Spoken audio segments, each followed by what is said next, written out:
easier the choice is, the harder the path. Better choose to be disciplined, not motivated. Motivation brings you nowhere.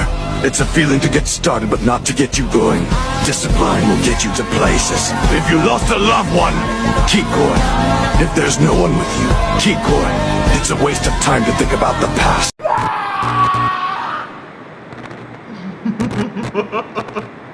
Сонгогдсон хэсэг хүмүүсийг далайн дунд орших нууцлаг аслагдсан арал руу илгээдэг.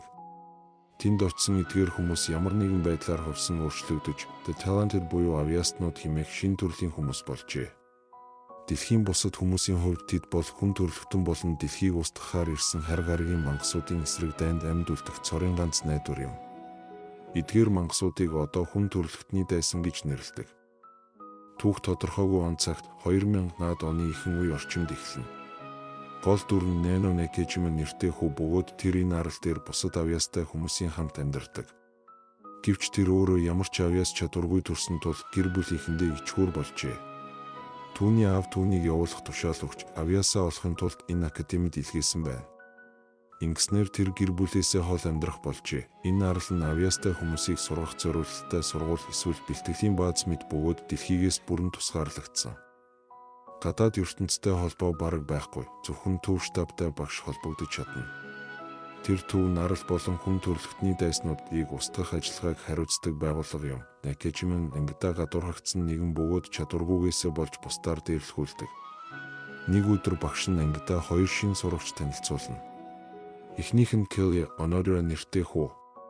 Том амтай дээрлэхүү Ижимамого түүнээс авьяасаа хэлхийг шаардах боловч багш нь таслан зогсоож энэ нь нууц гэж хэлнэ. Үүнээс болж Nakajima түүнийг маш хүчтэй байж магадгүй гэж сэжиглэнэ. Учир нь чадвараа нуудаг хүмүүс ихэвчлэн хамгийн хүчтэй байдаг. Дараа нь ягаан устэй хөвгөлтэй зам чанартай нэг охин орж ирээд өөрийгөө Nana гэж танилцуулна. Тэр юу ч нууцлахгүйгээр өөрийн чадварыг шууд хэлдэг. Түүний чадвар бол хүмүүсийн бодлыг унших юм. Гэхдээ тэр зөвхөн хүмүүсийн бодлыг уншдаг биш, харин тэдний оюун ухаанд гүн орж маш эртний дурсамж, өнгөрсөн амьдралын туршлагыг хүртэл харж чаддаг байлаа. Тэр өөрийгөө үргэлж хүмүүсийн дотоод дуу хоолойг сонсож байдаг, хит их бодож шаналж байгаа хүмүүст туслах дуртай гэж тайлбарлав. Багш түүнд ангийн ард суухыг хэлсэн бөгөөд яг Nakajima-гийн хажууд суух таарлаа. Тэр даруй Nakajima-гийн бодлоор дамжуулан ангийнх нь түүнийг бүгд дорд үздгийг мэдэж авна. Учир нь Nakajima байнга л тэр тухай бодож байдаг байв. Үдсэлэнтэй охин өөрийнх нь хажууд суухад Nakajima маш их сандарч Nana шиг охин яагаад өөрт нь туслахыг хүснэ гэж бодож чадахгүй байлаа. Гэхдээ Nana түүний зан чанарыг бодлоос нь уншаад аль хэдийн түүнтэй найзлахыг хүсэж эхэлсэн байв. Тэр чадвараа ашиглан түүний тухай илүү ихийг мэдэж арал дээр ирэхээс өмнөх Nakajima-гийн өнгөрсөн амьдралыг харж авна. Түүний аав маш бардан баян хүн байсан бөгөөд хүүгээ ямар ч хэрэггүй гэж боддог байсныг ойлгов. Nana бас Nakajima аавынхаа хүндлэлийг буцааж авахын тулд юу ч хийхэд бэлэн гэдгийг мэдэж авна. Аав нь түүнд гэр бүлийнхээ бугуун цагийг хариуцуулж өгсөн бөгөөд Nakajima түүнийг заавал хамгаална гэж амласан байв. Мөн Nana Nakajima ангийн ахлагч болох боломж гарвал аав нь бахархна гэдгийг ойлгожээ. Гэхдээ тэр өөрийгөө хизээч нэр дэвшүүлэхгүй гэдгийг мэдэж байсан тул Nana шууд өөрөө санал гаргаж түүнийг шинэ ангийн ахлагч болгоё гэж хэлээд түүний хамгийн сайн чанаруудыг онцлон ярьж эхэлсэн. Сургуулийн хамгийн нэр хүндтэй хоёр сурагч болох Мог болон Ци нар өөрсдийгөө бас нэр дэвшүүлснээр хэн нь ангийн дарга болох талаар маргаан үүсв. Энэ үед Ки маргааныг зогсоож асуудлыг шийдэхийн тулд гурвын хооронд дуйл хийхийг санал болгов. Хичээлийн дараа Nana Nakajimыг дагаж гэрлүүн явж аралтай танилцаж амжаагүй тул түүнийг тойруулж үзүүлэхийг хүсв. Nakajima түүнд арлыг танилцуулж явахдаа тэд хоёр өнгөрсөн амьдралынхаа тухай ярилцав. Ярилцаж байх үед Nana бараг унах шахсан ч Nakajima түүнийг хурдан барьж аварлаа. Nana хин нэгэн үл мэдэгдэх зүйл өөрийг нь түлхсэн мэт санагдсан гэж хэлэхэд тэд хоёр үүнийг хүн төрөлхтний дайсан байж магадгүй гэж бодов. Оройн тэд дотор байр руугаа буцаж явахдаа Nana Nakajima-гийн аавтайгаа харилцааны талаар яриа өдлөө. Энэ нь Nakajimыг бухимдуулсан бөгөөд тэр энэ талаар хүнд ч ярихыг хүсдэггүй. Маш хувийн дурсамжууд гэдгийг хэлв.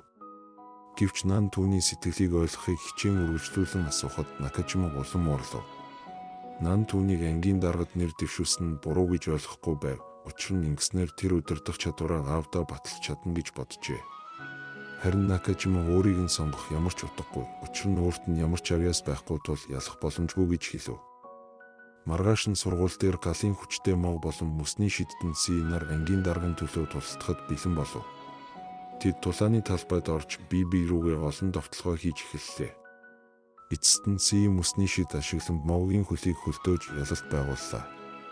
Энэ нь могог маш их доромжлуулсан хэрэг болов. Мог маш их уурлаж бүх хүчээ ашиглан аврах том галан бөмбөг үүсгээд руу шидэв. Гэвч тэр нь бараг бүх ангийг онож мэдхээр байсан тул Накажима урд нь өсөрч орж асар хүчтэй галын довтлохойг зогсоож чадлаа. Ингэснээр түүний нууц чадвар ил болов. Түүний чадвар нь бусад хүмүүсийн талентыг хүчингүй болгох буюу саармжуулах байжээ. Өөрөөр хэлбэл тэр бусдын чадварыг ашиглах боломжгүй болгож чаддаг. Гэвч тэр өөрийн чадварыг бусдтай харьцуулахад хэрэггүй гэж боддог байсан тул нууцлж явсан аж харин энэ явдлын дараа бүгд цочирдож Накажимад талархал илэрхийлв. Түүний хийсэн энэ үйлдэлийн ачаар тэр шинэ ангийн төлөөлөгч болж сонгогдов. Накажима өөрийг нь дэмжиж ангийнхаа цорын ганц найз болсон Нанад талархах хэрэгтэй гэж бодоод түүнийг уулын бэлд уулзав. Тэд хүн төрөлхтний дайснууд энэ талаар болон сургуульд нууцаар нэвтэрсэн нэгэн байж магадгүй тухай ярилцаж эхэлнэ.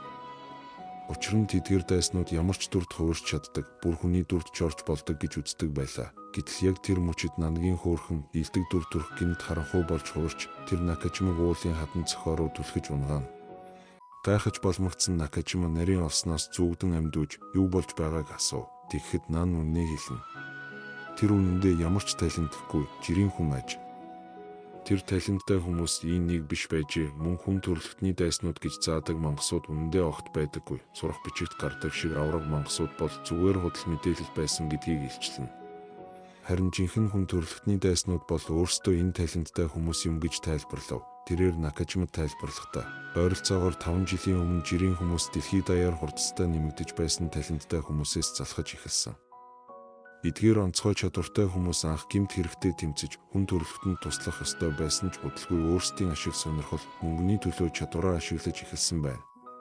Тэд хууль зөрчиж дэлхийг сүйтгэж эхэлснээр эцэст нь жирийн хүмүүс болон таленттай хүмүүсийн хооронд дайн гарчээ. Эцэст нь хүн төрөлхтөн ялж амьд үлдсэн залуу таленттай хүмүүсийг ийм алслагдсан арлууд дээр тусгаарлан хорсон юм. Бодит ертөнцөөс хол бага наснаас нь эхлэн тэднийг дэлхийн бааtruуд болохын тулд энд бэлтгэгдэж байна гэж заадаг бөгөөд хүн төрөлхтний дайснууд тай тэмцэхийг сурах ёстой гэж итгүүлдэг. Гэвч энэ бүхэн бол хүмүүсийн зохиосон худал зүйл юм. Үнэн хэрэгтээ хүмүүс авьяастай хүмүүсийг эдгээр арал дээр тусгаарлан байлгаж дэлхий дээрх хяналтаа хадгалахыг хүссэн юм. Тиймээс тэд нууц ажиллагаа явуулж эхэлсэн бөгөөд зорилго нь авьяастай хүмүүсийг өөрсдийн ер бусын чадварыг бүрэн эзэмшихээс өмнө устгах явдал байв. Үүний тулд энгийн хүнийг арал руу явуулж тэдний чадварыг олж мэдээд дараа нь нууцаар хөнөөх хэрэгтэй болсон. Яг л нууц нэвтрэгч шиг энэ удаад илгээсэн хүн бол Нан байлаа. Тэр ямар ч хүч чадалгүй жирийн хүн боловч маш өндөр оюун ухаантай, хүмүүсийг сайн таньж мэддэг чадвартай. Түүний логик сэтгэлгээ өндөр эгийн ачаар бусад сурагчдад өөрийгөө бодол уншдаг чадвартай мэд итгүүлж чадсан бөгөөд ингэснээр тэдний дунд уусч оржээ. Түүний даалгавар бол авьяастай сурагчдын чадварыг олж мэдээд аль болох олныг нь устгах. Түүний анхны байн Накажима байсан ч тэр аль хэдийн устгагдсан. Одоо тэр дараагийн байнуудаа онилох ёстой болсон. Маргааш нь анги хамтдаа нуурын ирэг дээр очиход Нансигийн жинхэнэ хүчийг харлаа. Тэр бүх нуурыг хэдхэн секундын дотор хөлдөөж чадсан.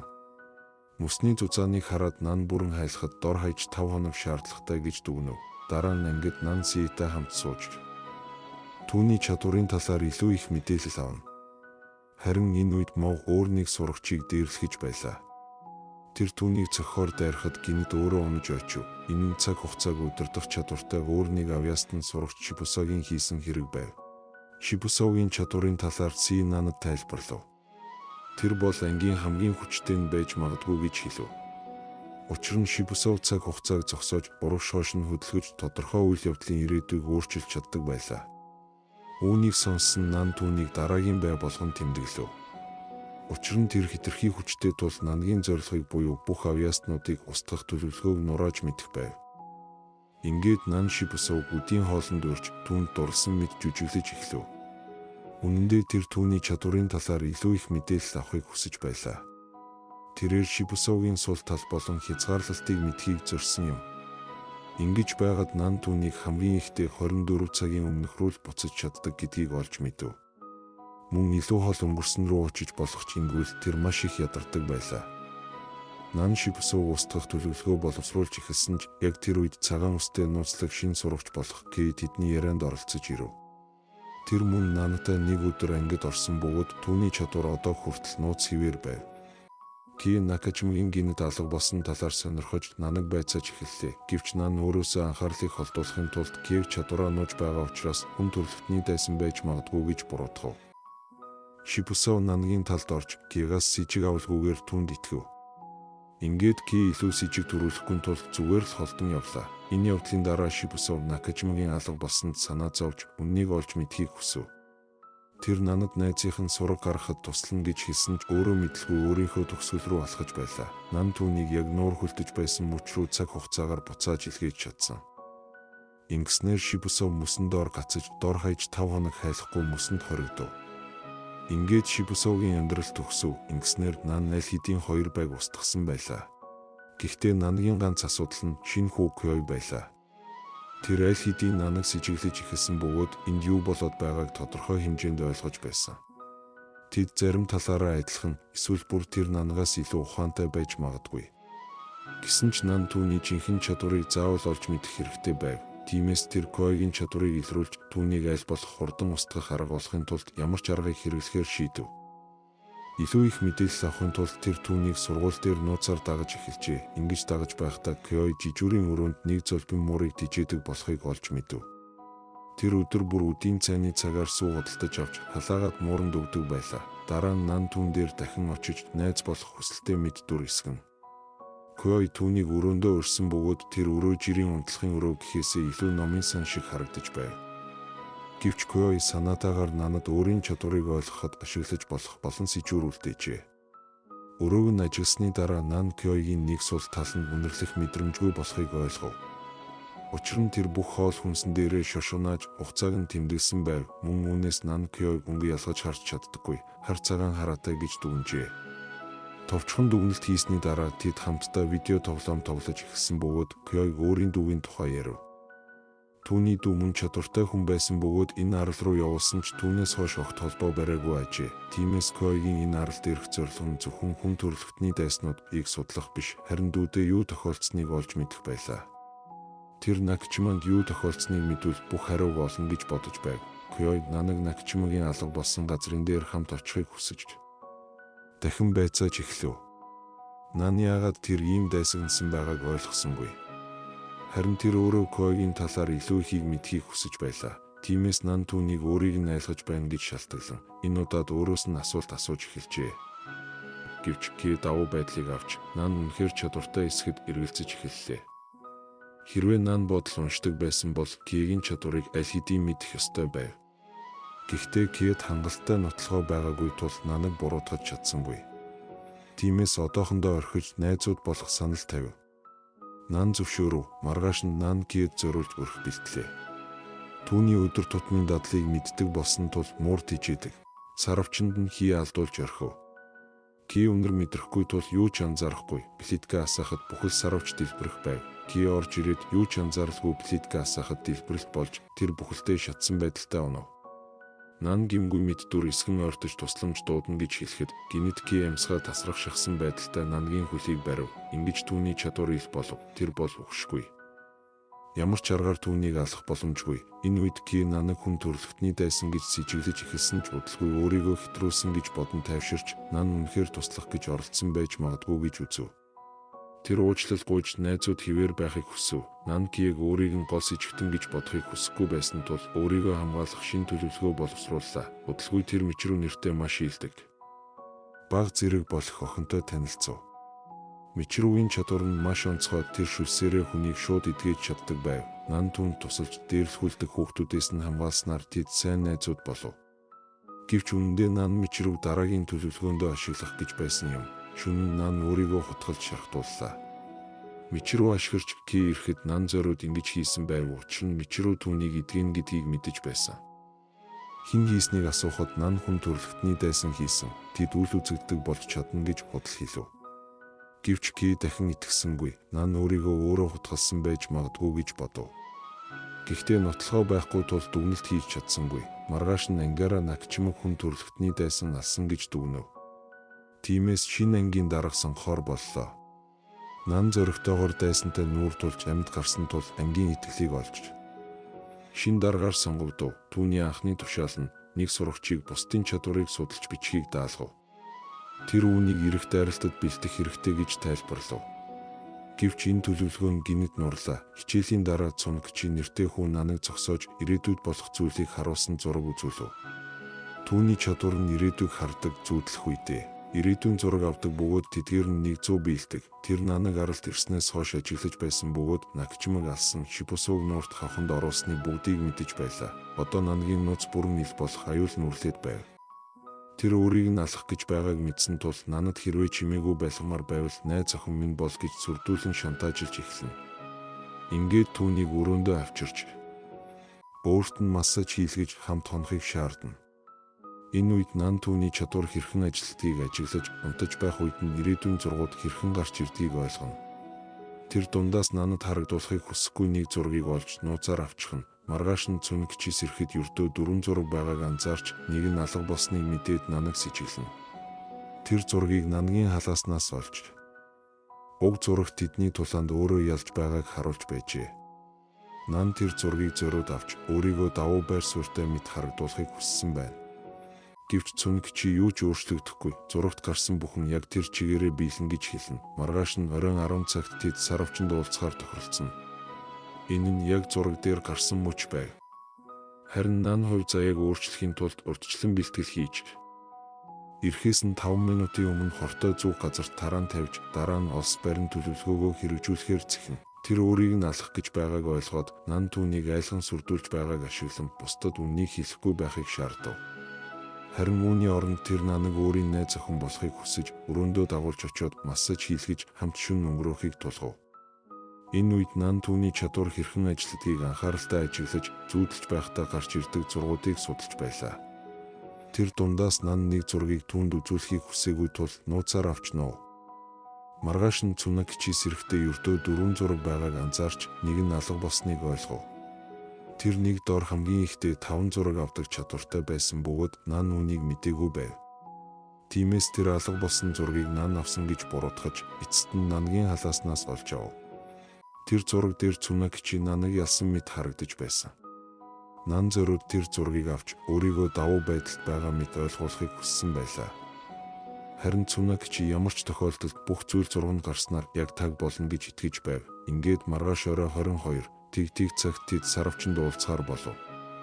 Энэ нь зураг дээр гарсан яг тэр мөч байлаа. Харин Нан хувь тавиланг өөрчлөхийн тулд урьдчилан бэлтэж ирэхээс нь 5 минутын өмнө шалан дээр хортой зүү тарааж орхив. Дараа нь олс барин зураг дээрхтэй адил нөхцөл байдлыг бүрдүүлв. Бүх зүйл зурагтай адил өрнөж байтал Цунагчи Наныг ашиглах гэж оролдох үед Нан зүүнний хажууд унаж түүнийг ашиглан довтлоо. Цунагчи өхийнхээ өмнө Нан үнэндээ жинхэнэ 5 дахь зургийг нуусан байсныг ойлгов. Тэр зураг дээр Нан өгсөн мэт харагдсан нь бодит биш, харин Наныгийн өөрөө авсан хуурамч зураг байжээ. Нан зориуд түүнийг төөрөгдүүлэхийн тулд хуурамч зураг ашигласан байна. Жинхэнэ зураг дээр харин Цунагчи өөрөө газар хэвтэж өгсөн байдалтай. Харин Кёе хаалгыг эвдэн орж ирж буугаар дүрслэгдсэн байв. Яг одоо тохиолдох гэж байсан үйл явдал. Ки тайлбарлахдаа Цунагчи өөрийг нь Наныгийн найз охин болсон гэж бусдад ярьж жижигтэй авирлаж байсан тул анхаарал татсан гэж хэлв. Мэчүү Наныг асуудалд орсон байж магадгүй гэж бодсноор Ки сонирхож хамтдаа Цунагчигийн өрөөг шалгасан байна. Тэндээс тэд Нан өгсөн мэт харагдах зургийг олж энэ бүх хэрэг явдлын талаар мэдсэн ажээ сургууль боловсролын тухайд тэд очих газар нь тодорхой байсан бөгөөд Кёе биеийн тамирын агуулгыг бишид таньжээ. Дараа нь Кёе Цунагчиг нас барсны дараа Наныг түүний өрөөнд олж түүнтэй нүүр тулан Цунагчигийн чадварын талаар асууж эхэлнэ. Кёе мэдэж байгаагаар Цунагчигийн зургууд дээр гарсан зүйлс 100 заавал биелдэг. Энэ талаар Цунагчи байнга омбордог байсан. Гэтэл ямар нэг байдлаар Нан амьд хിവэр үлдсэн. Энэ бүхнээс Кёе нэг дүгнэлтэд хүрнэ. Тэр зураг хуурамч байсан бөгөөд магадгүй Нан өөрөө авсан зураг байж Цунагчиг хуурч түүнийг болгоомжгүй болгохын тулд ашигласан. Ингэснээр Нан тулаанд давуу байдал олж авсан байж болох юм. Гэвч Кёе энэ бүхнийг зөвхөн дотроо таамаглаж байсан бөгөөд бодит нотлох баримт байгаагүй тул дахин түүнийг явуулчихна. Гэсэн ч Кёе Наныг бүгдийг хуурч байгаа гэж сэжиглэж эхэлсэн бөгөөд энэ үнэн гэдгийг батлах нотлохоо олох хэрэгтэй болсон. Биеийн тамирын агуулгад байсан бүх хүмүүс явсан ч Мичиро ганцаараа үлдэж Цунакидчиг эдгэх чадвараараа амьлуулах гэж оролцсоор байв. Ингэж байхдаа тэр Цунакидчигийн хүрэмний доороос нэг зүйл мэдэрч гаргаж ирнэ. Яг тэр үед айдас төрүүлэх мэт Нан өрөөнд орж ирнэ. Мичиро гаргаж ирсэн зүйлээ харахад тэр нь Наныг Накажимаг хадан цохооноос түлхэж унгаж буйг харуулсан ирээдүйн зураг байлаа. Гэсэн ч сайхан сэтгэлтэй Мичиро Наныг хит их биширдэг тул Нангийн хэлсэнд итгэнэ. Нан түнд Цунакидчи үргэлж зөв ирээдүйг хардаггүй. Магадгүй энэ нь зүгээр л нэг зүйл байсан, зураг буруу байж болно гэж тайлбарлана. Удалгүй Цукан шигийн оршуулгын өдөр ирж уур амьсгал улам ширүүлсэн. Хүн төрөлхтний дайснууд ойртож байна гэсэн мэдээлэл тархсан байв. Кёй цогцыг оршуулгын өмнө задлан шинжилгээ хийхийг шаардна. Харин Нан үнийг зогсоохын тулд бүхнийг хийн. Кёй авсыг онгойлгох гэж байтал. Авс дотроосоо өөрөө нэгдэж эхэлнэ. Авс дотроос Цунакидчигийн цогц өөрөө хөдөлж эхлэхэд ангийн дуугүй, бараг анзаарагддаггүй нэг хүү урагш гарч ирээд өөрийгөө танилцуулна. Тэр бол үхэгсдийг амьлуулдаг некромансер байв. Түүний чадвар нь өгсөн хүнийг дахин амьлуулж үхлийнхэн талаар мэдээлэл авах, цаашлаад хүсвэл тэдний чадварыг хүртэл ашиглах боломжтой ажив байдал хяналтаас гарах гэж байхад Нан Яран би Цунакидчигийн бодлыг сонсож байна. Тэр маш их зовж байна, 50 нойрсохыг хүсэж байна гэж худал хэлнэ. Ингэснээр бүгд цогцыг хүндэтгэн оршуулах нь зөв гэж шийдэж задлан шинжилгээг хойшлуулна. Тэр шөнө Нан шинжийг нууцаар дагаж дараагийн бай болохоор шийднэ. Учир нь үхэгсдийг амьлуулах чадвар нь Нангийн төлөвлөгөөнд маш аюултай амьсан хүмүүсийг шалгуул Наныг илчилж болзошгүй байв. Судалж явахдаа Нан Шинжи ангийн Юка гэдэг асар их хүчтэй охинтой холбоотойг олж мэднэ. Тэр хоёулантай найз болж илүү гүнзгий ажиглахад нэг том нууц илэрнэ. Үнэндээ жинхэнэ некромансер нь Юка, харин Шинжи бол аль хэдийн өгсөн цогцос бөгөөд Юка түүнийг амьлуулж байгаа байжээ. Нан Юкагийн сул талыг олж мэдээд түүнийг устгах төлөвлөгөө боловсруулна.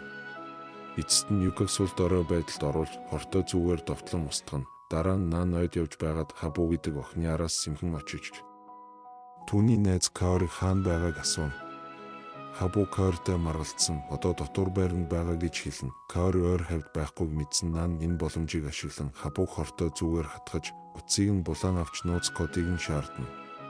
Кодыг хэлбэл эсрэгийн мөгнө гэж хэлэхэд Хабу Яран хэлнэ. Гэвч Нан түүнийг ойд орхиод явж өхүүлэхээр үлдээн. Үүний дараа Нан Каоригийн араас явж эхэлнэ. Нан Каоригийн өрөөнд орж өөр нэг хорт зүү ашиглан түүний контакт линзийг хордуулна. Тэр өдрийн дараа Нан Кай, Мичиро Си Мого нарыг ойроо дагуулan явж Юка жинхэнэ некромансер байсан, нас барсан хүмүүсийг амьлуулж Шинжигийн цогцыг хөдөлгөж байсан гэдгийг олж мэдснээ тайлбарлана. Юка Шинжид дурлаж түүнтэй үрд хамт байхыг хүссэн учраас ингэж байсан гэж хэлнэ. Харин эцэст нь Юка хийсэндээ харамсаад өөрийгөө хөнөөсөн гэж Нан ярьдаг. Кайгийн Нангийн талаарх сэжиг улам ихсэж Нан өөрийн хийсэн алхуудыг нуун дарагдуулах гэж ихэд зовно. Гэсэн ч ангийнхан, ялангуяа үнэнч Мичиро түүнд итгэсээр байдаг. Дотор байранд байхад нэгэн орлого чимээ гарч бүгд Кайргийн өрөө рүү гүйж очиход түүнийг нас барсан байдалтай олдог. Кай хэргийн газрыг шалгаж үзээд Кайрыг контакт линзээрээ дамжин хорлогдсон болохыг тогтооно.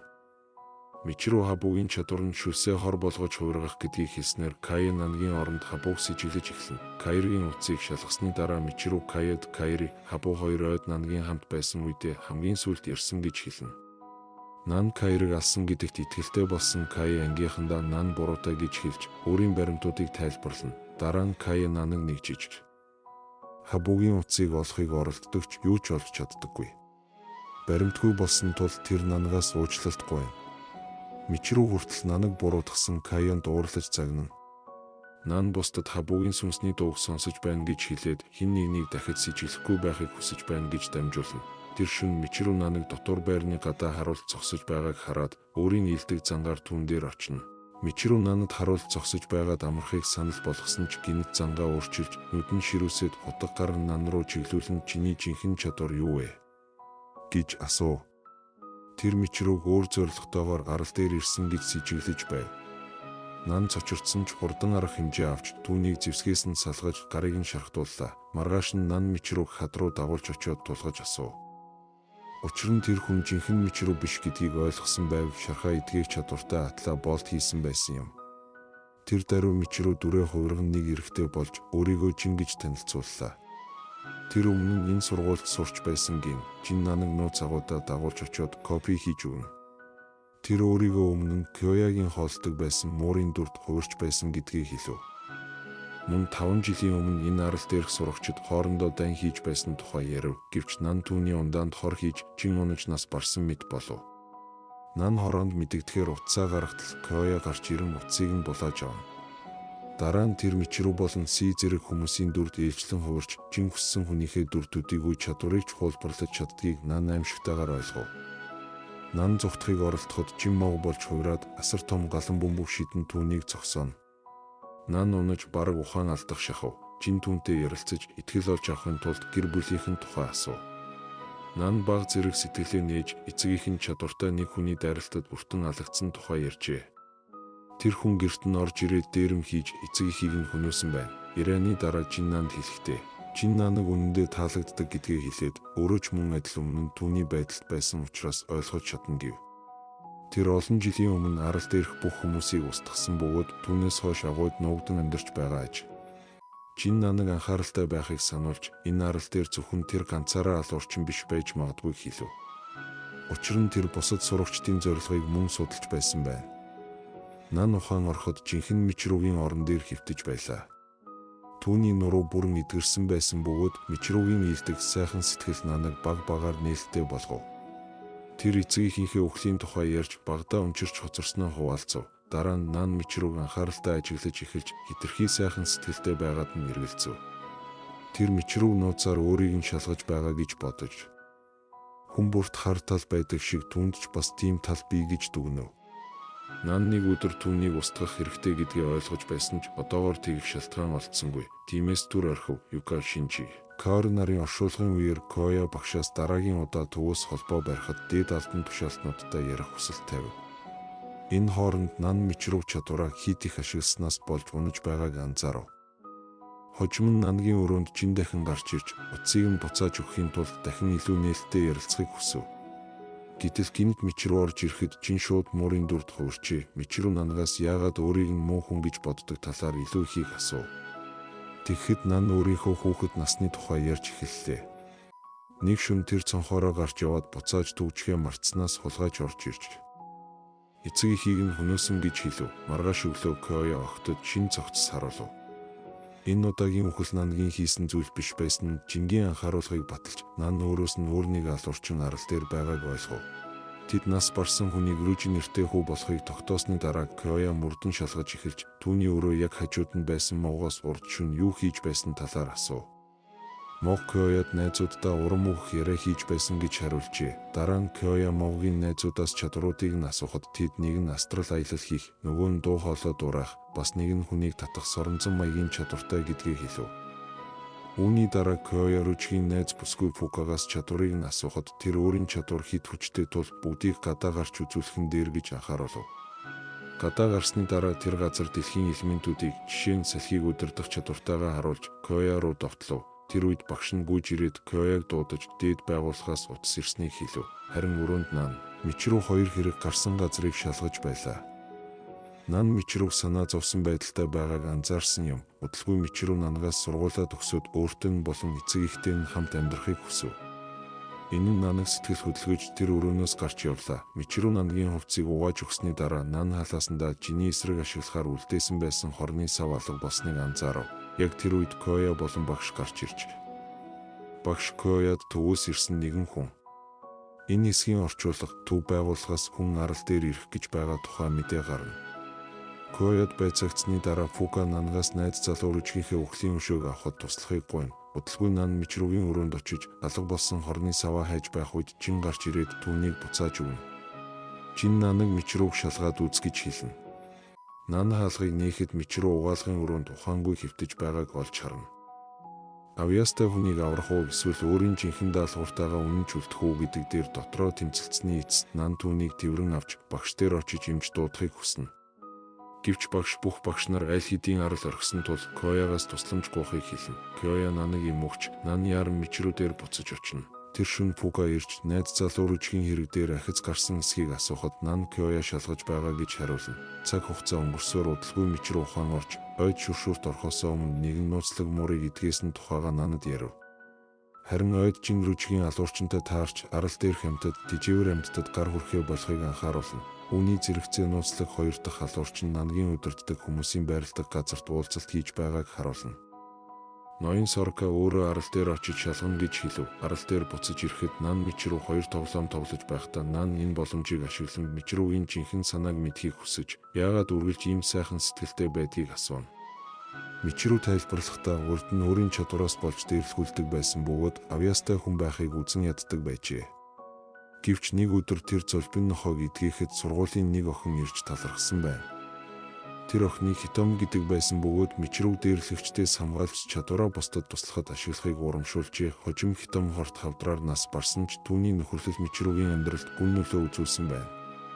Тиймээс Мичрүү өөрийн насыг богиносгож байсан ч хамаагүй бусдад туслахын тулд чадвараа ашиглахаар шийдсэн гэж хэлв. Үүний дараа Нан дахин өрөөнөөс гарч явсанд Мичрүү гомдож зүгээр л найзлахыг хүсэж байгаагаа илэрхийлнэ. Харин Нан янз бүрийн сэтгэл хөдлөл үзүүлсээр байв. Гадагш гарсны дараа Нан дотроо тэмцэлдэж эхэлнэ. Хайртай найз Мичрүүгээ хамгаалах уу, эсвэл өөрийн даалгавар болох бүх авьяастай хүмүүсийг устгах зорилгодоо үнэнч үлдэх үү гэдгийг. Яг энэ үед Жин дахин Нангийн өрөөнд орж ирээд Мичрүүгийн байршлын талаар мэдээлэл өгч тэр аюулд орсон байж магадгүй хэлнэ. Жин Нанаг Мичрүү ямар их анхаарч байгааг мэдэж байсан юм. Мичрүү яг тэр үед 2 дахь халуурчны дайралтад өртөх гэж байлаа. Үүнийг сонссон Нан шууд түүнийг аврахаар явна. Замд явж байхдаа Нан нэгэн дуудлага хүлээн авна. Авьяасгүй хүмүүсийн зөвлөлийн төвөөс ирсэн ноён Соркагаас дуудлага авна. Тэрээр Нанаг даалгавраа сануулж авьяастай нэг ч хүнийг амьд үлдэхгүйгээр ажлаа гүйцэтгэхийг шаардлаа. Энэ мөчид Нангийн сэтгэлд өөрчлөлт гарч Мичрүүч гэсэн хүн төрөлхтний дайсан хിവэр бөгөөд даалгавраа эрсдэлд оруулах үнцэнгүй гэж шийднэ. Айд сандарсан Мичрүү алуурчнаас зүгтхийг оролдож байлаа. Амийг нь авч одохшихсан хутганы дайралт түүнд хүрэх яг тэр мөчид Нан гарч ирэн түүнийг хамгаалж өөрөө нуруундаа хутгалуулна. Нан Рүжгийн алуурчин бол Могугийн найз Сүнс биесээ гарч Astral Travel чаддаг Ринтаро гэдгийг илчлэнэ. Сүнсэн хэлбэртэй байсан Ринтаро сул дорой болсон Нанаг дахин хутгалж зүгээр л хүн алах таашаал авдаг нь илэрнэ. Харин дотор байранд Кёя Ринтарогийн бодит биеийг олж Нантай хамт урьдчилан төлөвлөсөн төлөвлөгөөг хэрэгжүүлснээр түүний сүнс бие салгах чадварыг зогсооно. Ринтарогийн сүнс буцаж байх хооронд Мичрүү Нангийн хүнд шархацсан. Бараг амь тавих гэж буй бие рүү гүйж очино. Нанаг болооч гэж хэлсэн ч тоолгүйгээр тэр шархыг нь эдгэж эхэлнэ. Нангийн бие бүрэн эдгэрч хувцсан цуснд будагдаж ургацсан хിവэр үлдсэн ч бие дээр нь ямар ч шарх соруу үлдсэнгүй. Нан Мичрүүгийн биеийн өмнө сөхөрч зүрхэн цохилж байгаа эсхийг шалгана. Гэвч сонсон зүйл нь түүнийг гүн эмгэнэлт автуулж сэтгэл нь нэмтэрч унахад хүргэн. Хэрвээ танд энэ таалагдсан бол лайк дарж, сувгийг subscribe хийж, notification-ыг асаагаарай. Тэгвэл дараагийн бичлэгүүдийг алгасахгүй үзэх болно. Дараагийн удаа хүртэл баяртай, анхааралтай байгаарай.